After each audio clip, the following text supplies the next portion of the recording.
Hello everyone, welcome back to this channel. तो आज की क्लास में हम लोग लेके आए हूँ एमसीक्यू रेस्ट एंड मोशन का। जैसे देख सकते हो आप लोग बोर्ड पे क्या लिखा हुआ है, ठीक है। तो इनफैक्ट मैं आज 6 सवाल लेके आया हूँ, और भी सवाल है, ऐसा नहीं 6 ही है, बाकी फिलहाल के लिए 6 सवाल देख सकते हो आप। 1 2 3 4 5 एंड 6, ठीक है। तो वन बाय वन करके हम लोग डिस्कशन करेंगे विद एक्सप्लेनेशन के साथ, और सही ऑप्शन क्या होगा आपको खुद पता भी होगा, क्योंकि ये चैप्टर को मैंने कॉन्सेप्ट के बिहाव पे अच्छी तरह से मैं पढ़ा चुका हूँ, समझा चुका हूँ, है ना। थोड़ा सा मैं एक नया चीज़ बताऊँगा। इनफैक्ट चैप्टर 1 में रेस्ट एंड मोशन में मैंने न्यूटन का प्रथम गति नियम बताया था, दूसरा गति नियम बताया था, तीसरे के बारे में थोड़ा सा कॉन्सेप्ट दे देता हूँ। वैसे बताया नहीं हूँ न्यूटन का तीसरा गति नियम क्या कहता है, ठीक है। तो देखो, पहले गति नियम को पहले रिकैप करते हैं, फिर दूसरे को, फिर तीसरे को मैं एक्सप्लेन करूंगा। पहले गति नियम ये था कि जब किसी वस्तु, कोई वस्तु विराम में तो विराम में रहेगा। गति में आपको अच्छे तरह पता ही होगा, है ना। कोई वस्तु अगर विराम में है तो विराम में रहेगा, गति में है तो गति में रहेगा, जब तक उस पर कोई बाहरी बल काम न करे, है ना। जैसे कि देख सकते हो कि अगर मैं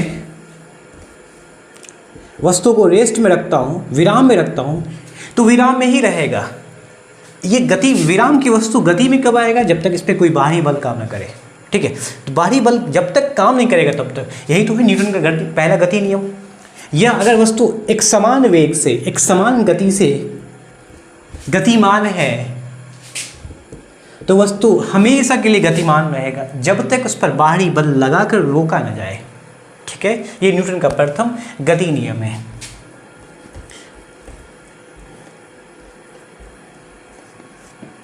न्यूटन का प्रथम गति नियम यही हो गया, ठीक है।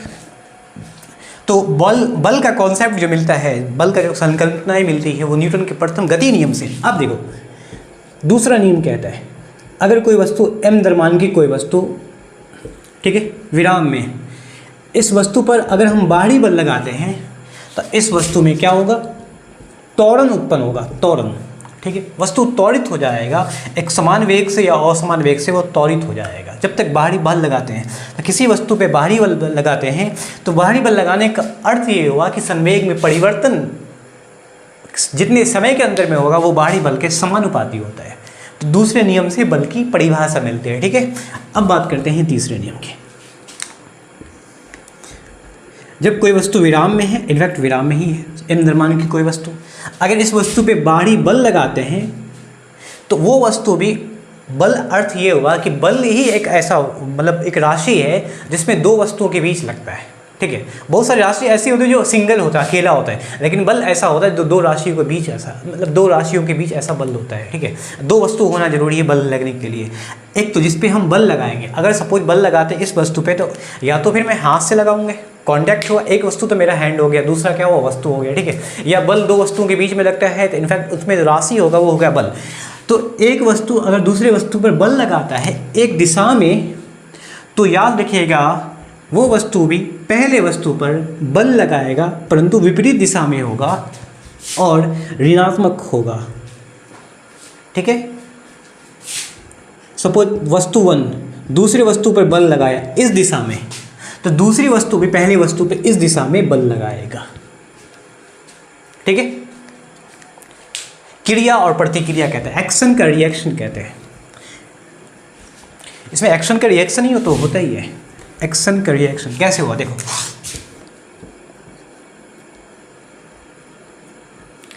m द्रव्यमान की कोई वस्तु रोल कर, m1 द्रव्यमान की वस्तु, ठीक है, रोल कर रही है, m2 द्रव्यमान की वस्तु है, ये इस पर एक बाहरी बल लगाया, क्या हो गया? F12, सॉरी, दूसरी वस्तु पर बल लगाए पहली वस्तु द्वारा, F21, तो पहली वस्तु पर बल लगेगा दूसरी वस्तु द्वारा, क्या होगा? F12। अब दोनों बल एक दूसरे के बराबर होगा परंतु ऋणात्मक होगा, है ना। क्रिया का प्रतिक्रिया, एक पे बल लगाया तो दूसरी वस्तु पर बल लगाया। तो इसका एग्जांपल बहुत ही अच्छा है, जैसे नाव की बात करेंगे, है ना। नाव पानी में, मतलब आप नाव को आगे बढ़ा रहे हो पानी के अंदर में, पानी को आप पीछे कर रहे हो, नाव आगे बढ़ रहा है, तो पानी के पीछे करना, पीछे की ओर बल लगाया तो नाव आगे की ओर गया, तो क्रिया हुआ, एक प्रतिक्रिया हुआ। रॉकेट का गति होना, रॉकेट का उड़ना, तो रॉकेट गति ऊपर की ओर होगा तो नीचे की ओर बल लगेगा, तो दो क्रिया प्रतिक्रिया हो गया, ठीक है। तो जैसे मांसपेशियों द्वारा किसी वस्तु द्वारा हम बल लगाते हैं तो इनफैक्ट उस वस्तु पे एक पॉजिटिव डायरेक्शन में अगर बल लगेगा, पॉजिटिव डायरेक्शन में, तो वो वस्तु भी हम पर नेगेटिव डायरेक्शन में बल लगाएगा। ये न्यूटन का तीसरा नियम है। F1 F12 equals to F minus F2, एक दूसरे के विपरीत दिशा में होगा, अलोंग द एक्सिस होगा। पहली वस्तु दूसरी वस्तु पर अलोंग द एक्सिस, दूसरी वस्तु पहली वस्तु अलोंग द एक्सिस ही होगा, ठीक है। तो ये था न्यूटन के तीसरे नियम का कॉन्सेप्ट, और कॉन्सेप्ट अच्छा समझ में आ जाएगा। आप अगर MCQs देखेंगे, जितना भी सवाल मैं लेकर आया हूँ ऑब्जेक्टिव टाइप आज के लिए, वो सारा कॉन्सेप्ट क्लियर करेगा आपका, क्रिस्टल क्लियर करेगा, हम ये कह सकते हैं, ठीक है। तो सबसे पहले देखते हैं पहला क्वेश्चन क्या लिखा हुआ है। देखो फर्स्ट क्वेश्चन यहाँ से यहाँ, एक साइकिल कॉमा स्थिर त्वरण से गतिमान है, पीछे के पहिए पर घर्षण बल होगा, ठीक है। ये MCQs लेकर आए हैं और मैं इस मैराथन सीरीज चला रहा हूँ। मैं आपको बताना चाहूँगा कि सारे के सारे क्या है, कम्पिटिटिव लेवल के एग्जाम के लिए हो, जैसे SSC, बैंक PO, रेलवे का हो गया, NTPC हो गया, रेलवे ALP हो गया, ठीक है। इन एग्जाम्स के लिए काफ़ी हेल्पफुल रहेगा ये सारे सीरीज, मैराथन सीरीज होगा, तो आपके लिए काफ़ी हेल्पफुल। अगर चैनल पर आप लोग नए हो तो चैनल को जरूर सब्सक्राइब करेंगे, वीडियो को शेयर भी कर दें, ठीक है, और अगर वीडियो पसंद आए जरूर लाइक कर देंगे। देखो पहला क्वेश्चन क्या लिखा हुआ है, एक साइकिल स्थिर त्वरण से गतिमान है, तो पीछे के पहिए पर घर्षण बल लगता है। घर्षण जो ऐसा नहीं कि पीछे के पहिए लगेगा, हर वस्तु जो गतिमान है इसका अर्थ हो गया कि उस वस्तु पर घर्षण बल काम करेगा। मैंने पिछले क्लास में बता चुका हूँ कि घर्षण बल किसी वस्तु पर क्या होगा, ये वस्तु इस दिशा में रोल कर रही है, जा रही है, ठीक है, तो घर्षण बल क्या होगा, पीछे की ओर लगेगा। एक लगने वाला बल, गति के विपरीत लगने वाला बल को घर्षण बल कहते हैं, जो हमेशा घर्षण बल क्या करेगा, याद रखिएगा, घर्षण बल क्या करेगा, गति का विरोध करेगा, ठीक है, गति का विरोध करेगा। घर्षण बल क्या करता है, गति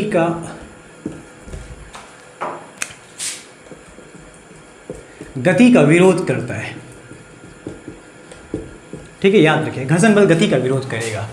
तो एक साइकिल स्थिर त्वरण से जा रही है, स्थिर त्वरण का अर्थ कांस्टेंट त्वरण से, मतलब वेग में कोई परिवर्तन, कॉन्सेप्ट को समझना आपको। स्थिर त्वरण का अर्थ क्या हुआ, त्वरण क्या होता है, वेग में परिवर्तन, चेंज इन वेलोसिटी। जब वेलोसिटी में बदलाव आएगा तो त्वरण उत्पन्न होगा। अब दो तरह का त्वरण होता है, धनात्मक, ऋणात्मक, और शून्य त्वरण भी होगा। तो अगर वस्तु एक समान वेग से जा रहा है, इट मीन्स कि इसका वेग समान है, कोई त्वरण में वेग में कोई बदलाव नहीं हुआ, वो स्थिर त्वरण कहलाएगा उस टाइम। 5 मीटर पर सेकंड की चाल से जा रहा है, अंतिम वेग भी उसका 5 मीटर पर सेकंड है, त्वरण उसका 0 हो गया। हाँ, वस्तु अगर 5 से 10 हो गया तो त्वरण उसका बढ़ गया। त्वरण बढ़ने का अर्थ क्या हुआ कि वस्तु के वेग में परिवर्तन हुआ है, लेकिन वो धनात्मक त्वरण कहलाएगा। हाँ, अगर वस्तु का वेग ज़्यादा था, धीरे धीरे उसका वेग कम हो गया तो उसका वेग में परिवर्तन माइनस होगा, जो कि ज़्यादा से कम, घट गया त्वरण, वेग घट गया है तो त्वरण उस टाइम में क्या होगा, ऋणात्मक त्वरण। और याद रखिएगा, ऋणात्मक त्वरण को हम मंदन कहते हैं। सिंपली समझना है कि अगर वस्तु एक समान वेग से जा रहा है तो शून्य त्वरण कह सकते हैं, या स्थिर त्वरण कह सकते हैं, कांस्टेंट कह सकते हैं। अगर वेग में परिवर्तन बदल रहा है, वेग बढ़ रहा है, तो उस टाइम पे धनात्मक त्वरण होगा। अगर वस्तु का वेग घट रहा है तो ऋणात्मक त्वरण मंदन कहते हैं, ठीक है। तो इस स्थिर त्वरण से गतिमान है, पीछे के पहिए पे, चाहे वो आगे हो या पीछे, कोई इशू नहीं, पीछे के पहिए पर घर्षण बल है, आगे शून्य, पश्च दिशा में यह सब। तो गति का भी अपोजिट डायरेक्शन में होगा, तो ऑप्शन नंबर क्या होगा, सही बताना आप, ऑप्शन नंबर क्या होगा, घर्षण बल। अभी बताया, घर्षण बल हमेशा गति का विरोध करेगा और गति के विपरीत दिशा में लगेगा, तो पश्च दिशा में घर्षण बल लगता है। ऑप्शन नंबर सी सही होगा। उम्मीद है कि समझ में आ गया होगा इस क्वेश्चन। हाँ, तो अगर समझ में आया तो क्वेश्चन नंबर दूसरा बताएंगे आप। क्या लिखा हुआ, m द्रव्यमान की कोई वस्तु, द्रव्यमान m है, कोई किसी वस्तु का द्रव्यमान m दिया हुआ है, उस वस्तु का त्वरण a, गति m द्रव्यमान की कोई वस्तु a त्वरण से गतिमान है, गतिशील है, तो उस पर प्रयुक्त बल क्या होगा। तो न्यूटन का दूसरा नियम ही तो है कि कोई वस्तु पर बल लगाते m द्रव्यमान की वस्तु पर, तो उसमें त्वरण उत्पन्न होता है। तो F बराबर क्या होगा उस टाइम पर, m गुने a, द्रव्यमान गुने त्वरण। ऑप्शन नंबर सी हो जाएगा, m गुने a हो जाएगा, ठीक है। तो नेक्स्ट क्वेश्चन देखते क्या लिखा हुआ तीसरा में। लिखा हुआ, दो पिंडों के बीच बल सदैव प्रयुक्त होता है। बताना आपको कि सही ऑप्शन क्या होगा। दो पिंडों के बीच जो बल होगा वो प्रयुक्त होगा, लगने वाला बल दो पिंडों के बीच, दो वस्तुओं की, ऐसे समझ लो आप, दो वस्तुओं के बीच लगने वाला बल प्रयुक्त होता है सदैव विपरीत दिशा में, सदैव नहीं होगा, सॉरी, समान और विपरीत दिशा में, ऐसे कह सकते हैं। ऑप्शन गलत है। समान और विपरीत दिशा में, समान और एक ही दिशा में, असमान और विपरीत दिशा में पृथक बल होते, अलग अलग बल होते। सही बताना आपको। आप ऐसे समझो, दो पिंडों के बीच लगने वाला बल, अभी बताया एग्जाम्पल में न्यूटन का तीसरा नियम, वही क्वेश्चन नंबर तीसरा जो न्यूटन का तीसरा नियम वही बताता है कि दो पिंडों के बीच लगने वाला बल एक दूसरे पर बल लगाएगा, क्रिया प्रतिक्रिया। ये पिंड इस पे, हाँ ऐसा भी होता है कि अगर हम दोनों पिंड एक ही दिशा में गतिमान है तो उस टाइम में मोमेंटम जो होगा, इसका संवेग जो होगा वो कंजर्व्ड होगा। संवेग का संरक्षण सिद्धांत कहता है कि उस टाइम में इस दोनों पिंडों का जो मोमेंटम होता है वो कंजर्व्ड होता है, संरक्षित होता है। मतलब ये होगा कि दोनों का मोमेंटम होता तो एक ही समान वेग से जा रहा है, सॉरी एक समान वेग से जाएगा तो कभी वो टकराएगा ही नहीं। दो पिंड एक ही दिशा में जा रहा है, अब दोनों का वेग एक समान, जरा सोच के बताना आपको। दो पिंड एक ही दिशा में जा रहा है और दोनों का वेग एक समान है तो क्या कभी दोनों टकराएगा? बशर्ते दोनों वस्तु जब रोल किया गया, छोड़ा गया, तो दोनों के बीच का स्पेस कुछ दूरी रहा होगा। ऐसा नहीं कि दूरी सटा दिया होगा। इनिशियल में, शुरुआत में दोनों वस्तुओं के बीच का कुछ दूरी है अभी, ठीक है, और दोनों का वेग एक समान है। तो क्या टी समय के बाद, कुछ समय के बाद या अधिक समय के बाद क्या दोनों आपस में टकराएगा? एक प्लेन सरफेस पे दोनों का रोल, एक ही तरह का वस्तु है दोनों, कभी आपस में टकराएगा? बिल्कुल नहीं टकराएगा। यहाँ पे नेचर ऑफ मटेरियल डिपेंड करता है, वस्तु का नेचर कैसा है, वस्तु का आकृति कैसा है, आकार कैसा है और सरफेस कैसा है, इस पे डिपेंड करता है। कभी ये आपस में टकराएगा नहीं। हाँ, लेकिन एक का वेग कम, एक का वेग ज़्यादा कर दिया जाए तो फिर टकराने का संभावना बढ़ जाएगा। अब किसका वेग जिस दिशा में जा रही है तो उस वस्तु, जो आगे की वस्तु होगा उसका वेग कम होना चाहिए, पीछे वस्तु का वेग कम ज़्यादा होना चाहिए, तभी वो कुछ दूरी के बाद वो आपस में टकराएगा। तो उस टाइम पे टकराने से पहले जो इसका मोमेंटम होता है, मोमेंटम क्या होता है अभी? P बराबर m गुने v, जो इसका वेलोसिटी द्रव्यमान उसका मोमेंटम कहते हैं, ठीक है। तो मोमेंटम उस टाइम में होगा टकराने से पहले और टकराने के बाद दोनों एक समान होगा, एक जैसा होगा, ऐसा होता है, ठीक है। तो खैर मैं संवेग का संरक्षण सिद्धांत बता रहा था। मैं बात करूँगा दो पिंड के बीच लगने वाला प्रयुक्त बल एक दूसरे के समान होगा। प्रयुक्त बल याद रखिएगा, समान होगा लेकिन विपरीत दिशा में होगा। बताया था ना अभी, F12 बराबर माइनस F21, यही होता है फार्मूला, F12 बराबर माइनस F2। इसका अर्थ क्या हुआ कि दोनों पिंडों के बीच लगने वाला बल समान होगा परंतु विपरीत दिशा में होगा, एक दूसरे के भी अपोजिट डायरेक्शन में होगा। तो सही ऑप्शन बताना क्या होगा? ऑप्शन नंबर ए सही होगा, समान परंतु विपरीत दिशा में ये बल लगेगा, ठीक है। तो बढ़ते हैं क्वेश्चन नंबर 4 की ओर। क्या लिखा हुआ है? घर्षण बल द्वारा, है ना, घर्षण बल द्वारा किया गया कार्य डॉट डॉट होता है। सही समझ के आपको बताना है, ठीक है। घर्षण बल द्वारा किया गया कार्य क्या होगा ये बताना आपको, क्या होगा। हाँ तो सही बताना, घर्षण बल द्वारा किया गया कार्य हमेशा धनात्मक या हमेशा ऋणात्मक होगा, या केवल छोटे घर्षण बलों के लिए धनात्मक होगा, या केवल बड़े घर्षण बलों के लिए धनात्मक होगा। अब सवाल यह है कि यहाँ पे छोटे घर्षण बल और बड़े घर्षण बल का अर्थ क्या होगा? छोटे घर्षण बल और बड़े घर्षण बल, छोटे घर्षण बल का अर्थ हुआ कि बल जो होगा विरोध करने वाला, गति का विरोध करने वाला बल, घर्षण बल, बल्कि वो कम लगेगा, और ज़्यादा लगेगा तो बड़ा घर्षण बल कहलाएगा। दो सतह जितना ज़्यादा प्लेन है ना, जितना ज़्यादा प्लेन है उतना ज़्यादा घर्षण बल होगा, जितना कम प्लेन है, रफ ज़्यादा है, रफ उबड़ खाबड़ टाइप का, घर्षण बल उतना ही कम होगा। और सतह दोनों प्लेन, दोनों सतह एक मतलब बहुत ज़्यादा रफ है, ठीक है, बहुत ज़्यादा उबड़ खाबड़ टाइप का हुआ, इस टाइप का हो गया, तो उस टाइम पे घर्षण बल 0 हो जाएगा। अब घर्षण हमारे लिए लाभदायक भी होता है, नुकसान भी होता है ना, दोनों होता है। कहीं पे घर्षण को बढ़ाने की जरूरत पड़ती है, कहीं से घर्षण को कम करने की जरूरत पड़ती है। तो उस टाइम में चाकू क्या होगा? अगर दो एग्जांपल लेंगे, चाकू का सतह प्लेन जितना होगा, चाकू का जो नोक होता है, धार होता है, जितना प्लेन होगा उतना ही चाकू से कटने वाले सब्जियां या फ्रूट्स जो भी हो वो आसानी से कट जाएगा। वहाँ पे घर्षण बल को बढ़ाने के लिए चाकू के नोक को बहुत ही महीन किया गया, पतला किया गया है। कहीं पे घर्षण बल को हमें कम करना होता है, जैसे कोई सतह पे हम चल रहे तो हम स्लीपर जो पहनते हैं या टायर होता है गाड़ी का, उसमें क्या ग्रिप बना दिया जाता है ताकि वो दो सतहों के बीच पकड़ बनाए रहे, घर्षण हमेशा कम रहे, ताकि वो टायर स्लिप ना करे, ठीक है।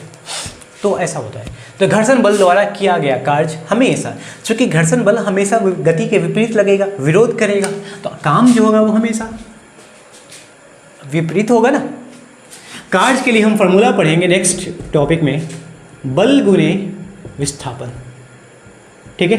बल गुने विस्थापन। यहाँ विस्थापन लिखा हुआ है, किसी वस्तु द्वारा किया गया कार्य उस वस्तु पर लगे बल जितना विस्थापित होगा वो कहलाएगा क्या, कार्य।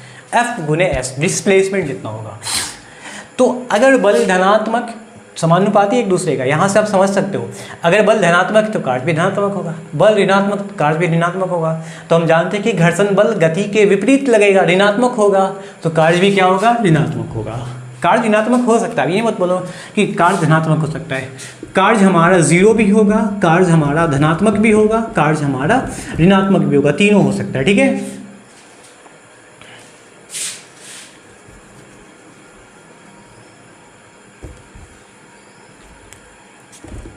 क्यों तीनों होगा ऐसा, क्योंकि बल अपोजिट भी हो सकता है, एक ही दिशा में हो सकता है, ठीक है। तो ऑप्शन नंबर बी सही है।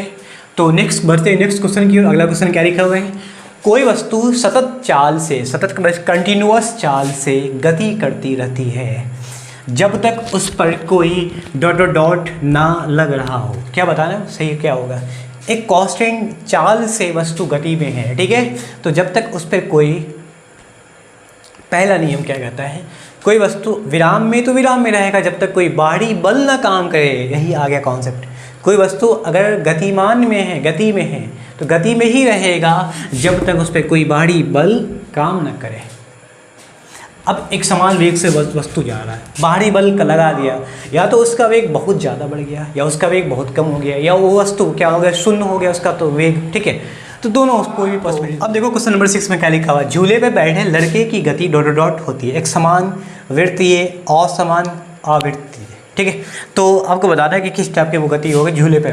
गति के प्रकार अलग अलग होते हैं, वृत्तीय गति होता है ना, हम कह रैखिक गति होता है, वृत्तीय गति होता है, आवर्त गति होता है, बहुत सारे गति के प्रकार होते हैं। तो बताना है हमको झूले पे बैठे लड़के की गति। अभी लड़का यहाँ झूला बना हुआ, ठीक है, यहाँ पर लड़का बैठा हुआ है, तो जैसे झूले को करते हैं तो क्या होता है, वो झूले के एक निश्चित अंतराल में एक दूरी, निश्चित दूरी तय करती है, फिर वहाँ तक आती है, फिर जाती है, फिर आती है। तो एक निश्चित समय अंतराल में कोई भी वस्तु अपनी गति को दोहराएगा, अपनी गति को बार बार दोहराएगा निश्चित समय अंतराल में, कहलाएगा क्या, आवृत्ति गति कहलाएगा, है ना, आवृत्ति गति कहलाता है। वृत्तीय गति का क्या अर्थ होगा कि कोई वस्तु वृत्ताकार पथ पे गति कर रहा है, एक समान वेग से जा रहा है, तो एक समान गति रैखिक गति में आ जाएगा। असमान वेग का अर्थ क्या होगा, असमान गति में क्या हो गया कि एक रैखिक गति पर, रैखिक मतलब सरफेस पर गति उसका समान नहीं होगा, तो असमान असमान होगा, ठीक है। तो झूले पे बैठे या पेंडुलम की गति, इस टाइप की गति क्या होगा, आवृत्ति गति में आ जाएगा, ठीक है। यहाँ तक कि हम बोलेंगे कि सूर्य के चारों ओर पृथ्वी की गति है, तो एक निश्चित समय अंतराल में, एक साल के अंदर में पृथ्वी क्या होता है कि सूर्य के चारों ओर चक्कर लगाती है, तो वो भी एक टाइप का क्या हो गया, आवृत्ति गति भी हो गया। इनफैक्ट वृत्तीय गति पैराबोलिक पाथ पे, वैसे वृत्तीय नहीं होता है ना, सूर्य के चारों ओर पृथ्वी अगर चक्कर लगाता है तो वो पैराबोलिक होता है, परवलय कहते हैं उसको, हिंदी में परवलय कहते हैं, ठीक है। बल्कि हम उसको चाहे तो वृत्तीय गति भी कह सकते हैं, ठीक है। और आवृत्ति गति भी होगा, क्योंकि सभी मान लो कि पृथ्वी यहाँ से चलना शुरू किया, एक साल के बाद, ठीक है, 365 दिन 6 घंटा के बाद पृथ्वी उसी पोजीशन पे आके पहुँच गया। तो एक निश्चित समय अंतराल में आया, फिर अगले एक साल के लिए फिर जाएगा, उसी अगले समय अंतराल पे, मतलब प्रत्येक समय अंतराल के पे क्या होगा, अपनी गति को बार बार दोहराएगा, तो वो क्या कहलाएगा, आवृत्ति गति कहलाएगा, ठीक है। तो अब क्वेश्चन नंबर 7 देखते हैं। लिखा हुआ है गति का दूसरा नियम डॉट डॉट से संबंधित। बताना आपको क्या बताओ, मैंने पहला नियम बता चुका है, दूसरा और तीसरा सारे बता चुके हैं, आपको अच्छे समझ में आ गया होगा। और उसी अनुसार आप बताओगे गति का दूसरा नियम किससे संबंधित है, बताओगे। और पहला नियम किससे संबंधित है वही बताना है आपको, और तीसरा नियम किससे संबंधित है वो भी बताना है आपको। देखो यहाँ लिखा हुआ गति का दूसरा नियम, तो हम जानते हैं कि किसी वस्तु पर बल लगाते हैं तो वस्तु में त्वरण उत्पन्न होता है, ठीक है, ये गति का दूसरा नियम है। तो वस्तु में त्वरण उत्पन्न होगा, ये होता है गति का दूसरा नियम से बल की परिभाषा हमें मिला है। अब उस वस्तु पे जो बल लगाते हैं ना, तो वस्तु के मोमेंटम में बदलाव आता है, चेंज आता है, बदलाव आता है। मोमेंटम इट मीन्स संवेग में परिवर्तन होता है। जब किसी वस्तु पे बल लगाते हैं तो वस्तु के संवेग में परिवर्तन जितने समय के साथ होगा वही उस वस्तु पे लगाए गए बल के समानुपाती होता है। तो न्यूटन के दूसरे नियम संवेग से संबंधित है, ठीक है। और पहला नियम जड़त्व से संबंधित। जड़त्व का अर्थ आपको बता चुका हूँ कि कोई वस्तु अगर विराम में है, किसी वस्तु में एक ऐसा गुण होता है, अब वस्तु विराम में है तो विराम में ही हमेशा रहना चाहेगा, गति में तो गति में रहना चाहेगा, ये ऐसा उसमें गुण आता है, प्रॉपर्टीज़ होती है, वो कहता है जड़त्व कहलाएगा। अगर वस्तु एक दिशा में जा रही तो एक ही दिशा में जाएगा। वैसे मैंने जड़त्व का 2 ही बताया एग्जाम्पल, बट 2 प्रकार बताया। जनरली जड़त्व का 3 प्रकार होते हैं ना। एक विराम का जड़त्व, याद रखिएगा, एक विराम का जड़त्व। विराम के जड़त्व में क्या होगा, वस्तु विराम में तो विराम में ही रहेगा, ठीक है। ये दूसरा होता है गति का जड़त्व। अगर वस्तु गति में है तो गति में रहना चाहेगा, वो ये चाहेगा गति में ही रहें हम हमेशा के लिए। वस्तु विराम में है तो विराम का जड़त्व हमेशा विराम में रहना चाहेगा, गति में है तो गति का जड़त्व हमेशा गति में रहना चाहेगा। वस्तु अगर एक ही दिशा में मूव ऑन कर रही जा रही है एक ही दिशा में, तो वो यही चाहेगा वस्तु एक ही दिशा में जाए। जैसे हम लोग देखते हैं कभी भी एक दिशा में बस जा रही है, जैसे ही बस की दिशा चेंज हुआ तो सवारी थोड़ा सा तिरछा झुक जाता है। इसका मतलब हुआ कि वो दिशा का जड़त्व होगा, दिशा का जड़त्व, ठीक है। मतलब जड़त्व में ये होता है कि वस्तु जिस दिशा में है, जिस पोजीशन में, उसी पोजीशन में रहना चाहेगा, यही होता है जड़त्व, ठीक है, इनर्शिया। अब दूसरे नियम से हमें यह पता चलता है कि संवेग से संबंधित है। संवेग में जितना परिवर्तन होगा जितने समय के साथ, वही कहलाएगा क्या, बल। बल की समानुपाती होगा। बॉल को कैच लेते हैं, हाथ को पीछे करते हैं, मतलब संवेग में परिवर्तन लाते हैं, क्योंकि एक दूसरे के समानुपाती। अगर बॉल कैच लेने के बाद, क्रिकेट बॉल को कैच लेने के बाद आप वहाँ पर हाथ को स्थिर छोड़ दोगे ना, आपको चोट लगेगा, क्योंकि बल के समानुपाती है। संवेग मोमेंटम बदलाव, चेंज होने में हम जानते हैं कि संवेग क्या होता है, एम गुने वी। एम क्या, उस वस्तु का वेग जो वस्तु को हम कैच ले रहे हैं। सपोज हमने बॉल को कैच लिया, क्रिकेट बॉल को, तो क्रिकेट बॉल का जो द्रव्यमान होगा वो एम होगा, और जिस वेग से आ रहा है वो होगा उसका वी। मोमेंटम हो गया, तो अब उसका 2 मोमेंटम होगा, 2 संवेग होगा। जिस वेग से आ रहा है उसका वो मोमेंटम संवेग हो गया, जिस वेग से उस पर गिरा है और 0 हो गया उसका वेग। अगर 0, बॉल का वेग अगर 0 है तो मोमेंटम भी क्या हो गया, उस टाइम पे 0 हो गया। तो संवेग में परिवर्तन हुआ ना, जिस वेग से आ रहा मोमेंटम 0 हो गया, संवेग एकदम से 0 हो गया। संवेग में बहुत ज़्यादा बदलाव हुआ है ना। 10 किलोग्राम मीटर पर सेकेंड से संवेग से आ रहा है, और उसका संवेग एकदम से 0 हो गया, तो संवेग में परिवर्तन बहुत ज़्यादा हुआ है, 10 किलोग्राम मीटर पर सेकेंड हुआ है। तो अब उस मोमेंटम बदलाव होने में कम समय लगा। जितना ज़्यादा कम समय लगेगा उतना ही, जितना कम समय लगेगा संवेग में परिवर्तन होने में, उतना ज़्यादा बल लगेगा। एक दूसरे के व्युत्क्रमानुपाती, ये आप ध्यान में रखिएगा हमेशा के लिए कि हमेशा क्या होता है कि संवेग में परिवर्तन, ठीक है, जितना समय में होगा, संवेग में परिवर्तन जितना कम समय में होगा उतना ही बल का मान ज़्यादा होगा। समय बढ़ाना पड़ता है हमें, है ना। क्रिकेट बॉल कैच लेने के बाद हाथ को पीछे ले जाते हैं, रीज़न कि संवेग में परिवर्तन में थोड़ा समय लगाया जाए। जितना ज़्यादा समय होगा बल उतना ही कम लगेगा। यही कारण है कि क्रिकेट के खिलाड़ी को बॉल कैच लेते समय हाथ पीछे कर लेता है। क्यों? कि उसको चोट कम लगता है, ठीक है। संवेग में परिवर्तन होने में समय को बढ़ाना है तो बल कम, ये है न्यूटन का दूसरा नियम होगा, ठीक है। बढ़ते हैं क्वेश्चन नंबर 8 की ओर। क्या लिखा हुआ है, एक व्यक्ति स्थिर पानी में नाव पर खड़ा है, पानी स्थिर है, रुका हुआ है, ठीक है, नाव पर खड़ा हुआ है, ठीक है। यदि नाव तट की ओर जाता है, ठीक है, अब नाव को बढ़ाया आगे की ओर, तट की ओर बढ़ाया तो नाव तट की ओर चलता है, ठीक है। तो व्यक्ति, नाव नहीं होगा बल्कि वह, यहाँ पे थोड़ा सा गड़बड़ी होगा, तो यहाँ पर वह होगा, ठीक है। तो वह तट की ओर क्या होगा, नाव तट से दूर जाएगी या स्थिर रहेगी या तट की ओर चली जाएगी। तो अब इसलिए क्या होगा, वो तट से दूर चले जाएगा। न्यूटन का तीसरा नियम कहता है कि जब आप नाव को आगे की ओर बढ़ाओगे तो आदमी पीछे हो जाएगा, आदमी आगे जाएगा नाव पीछे आएगा। तो ऑप्शन नंबर ए सही। क्वेश्चन नंबर 9 और 10 देखेंगे क्या होगा, दोनों क्वेश्चन न्यूमेरिकल बेस्ड क्वेश्चन होगा, ठीक है। इसको आप सॉल्व करोगे, फॉर्मूला बेस्ड पे सवाल है, न्यूमेरिकल बेस्ड पे भी सवाल एग्जाम में कई बार पूछे भी जाते हैं। तो अगर आपका कॉन्सेप्ट क्लियर है, इनफैक्ट आपको फार्मूला भी पता है न्यूटन का पहला नियम में, दूसरे नियम में F बराबर m में, या एक और फार्मूला हम लोग याद किए थे, F बराबर क्या होगा, m × v - u/t, यहीं से न्यूटन का दूसरा नियम आता है, ठीक है। तो इसी बेस पे हम सवाल को सॉल्व करते हैं। 2 किलोग्राम की वस्तु है, m बराबर क्या हो गया, 2 किलोग्राम। उस वस्तु पे त्वरण 4 मीटर पर सेकेंड स्क्वायर हुआ। जैसे ही 4, अब ट्रिक याद रखोगे, मीटर पर सेकेंड स्क्वायर, वैसे त्वरण तो लिखा ही हुआ है तो ए होगा। मीटर पर सेकेंड स्क्वायर त्वरण का ऐसा ही मात्रक होता है, किलोग्राम हो गया। देखो आपको फिजिक्स में समझना है या इनफैक्ट साइंस को समझना है, फिजिक्स के जितनी भी राशियाँ होती हैं ना, उसके मात्रक को सिर्फ ध्यान रखोगे। सवाल क्या रहा आपको समझोगे, उसके हिसाब से आप सवाल को बना सकते हो या आप सही ऑप्शन टिक लगा सकते हो। तो उत्पन्न होने वाला त्वरण बताए, सॉरी, बहुत सारे क्वेश्चन में गलतियाँ हैं। त्वरण नहीं होगा, बल होगा, उत्पन्न होने वाला बल बताना है ना, तो उस वस्तु में बल कितना होगा। फॉर्मूला होता है F बराबर m इंटू ए, तो 2 गुने 4 हो जाएगा आपका 8 न्यूटन, ऑप्शन नंबर डी हो जाएगा 8 न्यूटन हो जाएगा। ठीक है, क्वेश्चन नंबर 10 देखेंगे। एक स्थिर बल 2 सेकंड की अवधि में, समय दिया हुआ है यहाँ पे आपका कितना, 2 सेकंड की अवधि के लिए 5 किलोग्राम की वस्तु पर कार्य करता है। तो वस्तु के वेग को 4 मीटर पर सेकंड से उसका वेग क्या हो गया, 7 मीटर पर सेकंड हो गया। तो सवाल ये है कि तो बढ़ा देता है प्रयुक्त बल की मात्रा, इसी फॉर्मूले पे जाएगा। ठीक है, प्रयुक्त बल की मात्रा क्या होगा, F बराबर m into v minus u बट्टे में क्या t हो जाएगा, ये फार्मूला हो जाएगा जनरली। तो m कितना है वस्तु का, 5, v कितना है वस्तु का त्वरण अंतिम वेग, v क्या हो गया अंतिम वेग, u हो गया आपका प्रारंभिक वेग, तो 7 माइनस 4, अब बट्टे में समय कितना दिया हुआ है, 2 होगा। ठीक है, तो ये हो गया 7 में 4, 3, 2 हो गया, 15 बट्टे में 2, तो आपका हो गया क्या, 7.5। ठीक है, 7.5 न्यूटन 5 किलोग्राम की वस्तु 4 मीटर पर सेकंड से 7 मीटर पर सेकंड बढ़ता है, तो वस्तु में बल क्या होगा, 7.5 न्यूटन हो जाएगा। ठीक है, तो 7.5 न्यूटन ऑप्शन में दिया होगा क्या, 7.5 न्यूटन हो जाएगा, क्या होगा 7.5 न्यूटन हो जाएगा। तो ऑप्शन नंबर सी सही है। ठीक है, ऑप्शन नंबर सी सही है। तो उम्मीद है कि आज का जितना भी क्वेश्चन मैं लेके आया हूँ वो आपको समझ में आया होगा, अच्छे से समझ में आया होगा। ठीक है, नेक्स्ट क्लास में और भी सारे MCQs लाएंगे इसी बेस पे, उसके बाद फिर अगले चैप्टर की ओर बढ़ेंगे। ठीक है।